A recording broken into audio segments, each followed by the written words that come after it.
Hi guys, I'm in the middle of reading one of the most exciting books ever.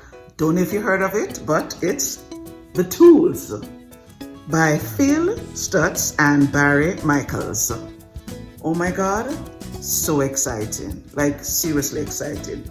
You know, when you get to that point in your life where you have something that you want to do, you have these dreams, you're thinking about your purpose, you're thinking about your future self, but you just can't seem to get there. And especially because this is about the second week in February 2023. And you know how it is, by the time we get to February, unfortunately, research shows that by February, people have thrown in the towel and they've given up on their resolutions. Well, I ran into this book and I'm telling you, it gave me such a fresh perspective and it gave me so much hope.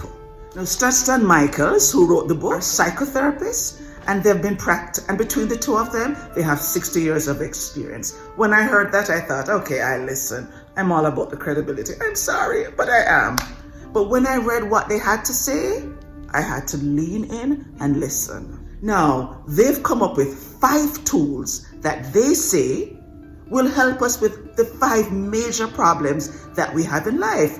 Now, isn't that exciting? If you think about it, if you had a tool for every problem that you had, and if all your problems could be categorized into maybe 5 major areas, and you had 5 tools to solve those problems, wouldn't you at least consider it? Well, I did. And I've been using those tools, and they are amazing. Now, let me tell you the name of the 5 tools. The first one is reversal of desire. Then there is active love. Then there is inner authority, and then there is grateful flow, and then jeopardy. I know. So those are the 5. Now let me tell you about each one in as much detail as I can go in. But you know what, guys? It's a good idea to get the book. Well, I got the ebook, and then I went ahead and I got the audiobook too. Fascinating stuff. Believe me, you want to check it out. Now, the first tool is what they call reversal of desire. And what that means is that you have to reverse your desire, because most of us hate pain.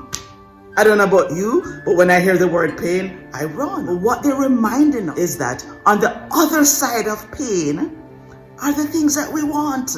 So we have to experience pain. So what we have to do is think differently. And rather than thinking, I don't like pain, we have to start to say, bring it on.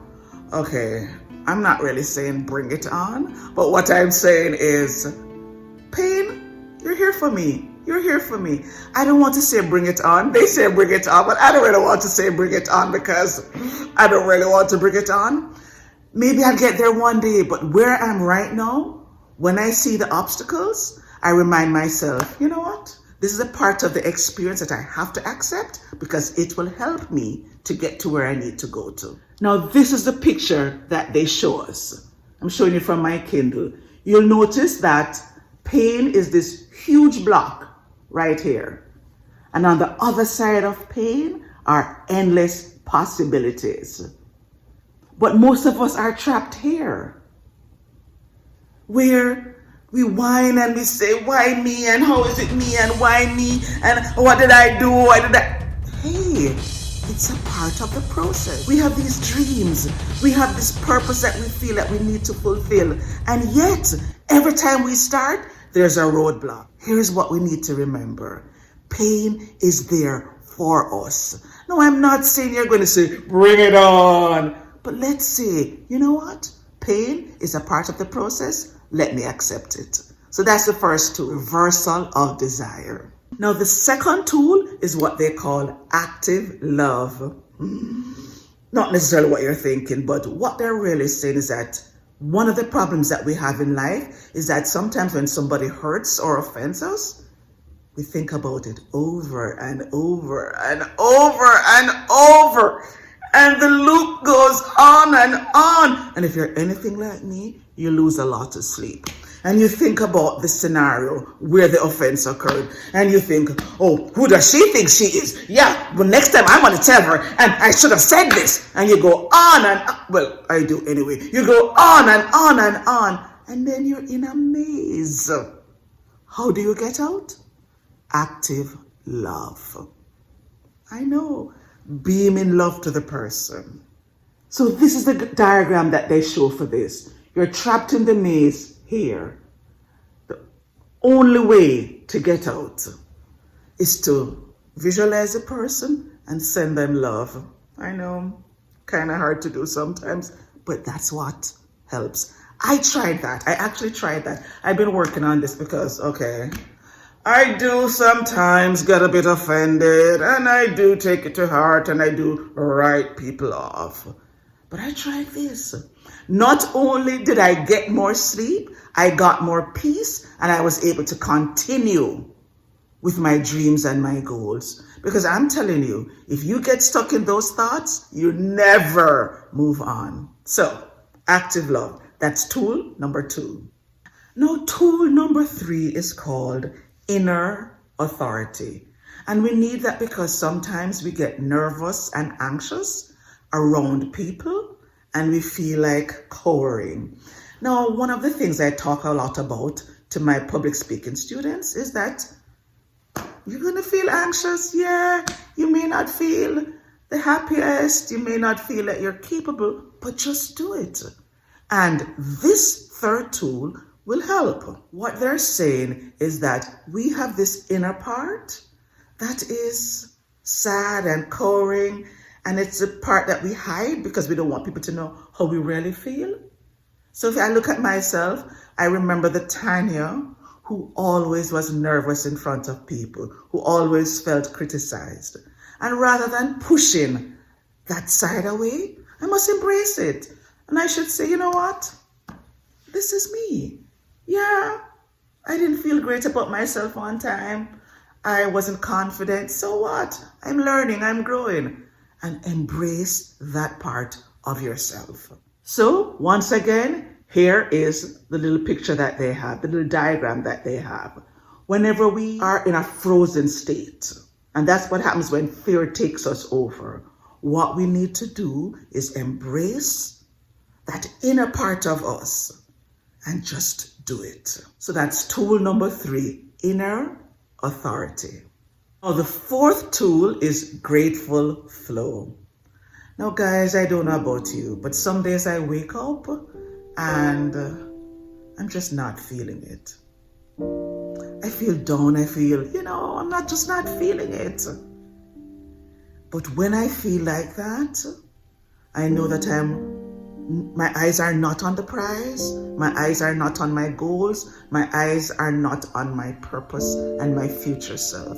Maybe I didn't get enough sleep, because you don't want to be around me when I don't get enough sleep. Or maybe, I went somewhere and someone said something or didn't say something and I don't feel great, and then I come home and I see all the dirty dishes, and then I get an email from my boss and I don't like it, and sometimes you just feel like you have this black cloud over your head, right? Kind of like this. Black cloud. Well, what's the formula for getting rid of it? Gratitude. Grateful flow. Just begin thinking about all the things that you're grateful for. So, I'm grateful that I have 2 hands. I'm grateful that I have a smartphone and that it works. I'm grateful that I can do videos and express myself. I'm grateful that I have all of these books that I have on my Kindle. I'm grateful that I have all these audio books and I'm learning. I'm grateful that I've made resolutions. I'm grateful that I have action. I'm grateful that I'm taking action. And the more you start to be grateful and start to think of all those good things, you feel that cloud lifting. Yes. So that's been my experience. So I'm really working with these guys. I'm loving these tools. And the 5th tool is Jeopardy. And wow, that one really made me think. Because you know the Jeopardy song, right? Dun, dun, dun, dun, dun, dun, dun, dun, dun, da, da, da. Yeah, you know the song. I'm no singer. But that song, when you hear it, you think about the time, right? You think about time. You think about time going by. And they're saying that we have to have jeopardy in mind. Now, they say the jeopardy tool is what is going to really help us to use all the other tools. Because here's the thing about tools, guys. It's one thing to know about the tools, but it's the other thing to actually do them, right? Because the easy part is knowing. The harder part is doing. And so we need the willpower. And the thing to do, which they recommend, is what they call the deathbed perspective. I know. But you're here. And if you think about the end of your life, pretend you're on your deathbed and think about looking back at your life. What do you want it to be? How do you want it to look? And what do you want to be your legacy when you're gone? Well, the thing about it is, unless we do, we will never actually get to that legacy. And so we have to have that jeopardy call and that jeopardy sound that reminds us every day, you know what? Today is all I have. I don't know what tomorrow will be, but I want to make sure that when I'm gone, I can look back and say, I am happy with what I did. I have made strides towards being my future self, and I have taken action to get to my purpose, to fulfill my purpose. And so I want to invite you to consider reading this book, The Tools, because if we have these tools and we can find a way to use these tools so that our problems don't overwhelm us, but we still keep moving forward, then how can we lose? So I want you to think about those tools, those 5 tools. Now let me say them one more time before I go. Let me look at my notes here. There's a reversal of desire, there's active love, there's inner authority, there's grateful flow, and there's jeopardy. Find and use one of these tools today. I hope this helps, and I'll talk to you soon. Bye for now.